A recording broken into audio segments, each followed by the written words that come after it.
नहीं देखें, वो देखें सारे ही कंटेंडर्स होते हैं। इमरान खान साहब ज़ाहिरी बात है एक चीज़ को आए करके ही ये इलेक्शन लड़ा था, और अगले हम इन्विजिट करते हैं कि इलेक्शन फेयर हो तो क्यों नहीं इमरान खान की बारी आएगी। मगर देखें मसला क्या है, ये इत्तेहाद जो बना था इमरान खान के ख़िलाफ़ ये सर्टन टर्म्स पे बना था।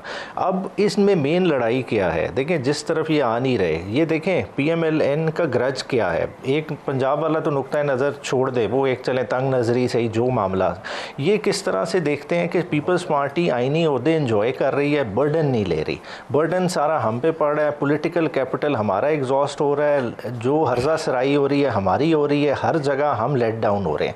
तो उस चीज़ में अब वो नहीं आ रहे, तो ये अब एक नया डायमेंशन शुरू हो गया, और अब भी लड़ाई यही है। और अब भी आप देखेंगे कि ये लंबा नहीं चल रहा। बुनियादी तौर पर देखें, अगले पीपल्स पार्टी की अपने चेयरमैन के लिए पूरी कोशिश है, इनकी कोशिशें पहले ही वक्त से पहले यहाँ हो गई हैं, और अंदर भी जो फॉल्ट लाइंस है वो वाजे हो गई। जो शर्जील भाई बात कर रहे हैं ये कोई जो है ना हकीकत से दूर की बात नहीं है, क्योंकि देखें अगर फर्स्ट चॉइस PMLN की होती तो वो कभी भी मियां नवाज शरीफ से पीछे ना हटते। मगर जिस तरह के इलेक्शन रिजल्ट आए, जिस तरह से चीज़ें दिखाई गई, वो सीधा सीधा दरवाज़ा अगले को दिखा दिया गया और मजबूरन मियां साहब को बाहर जाना पड़ा।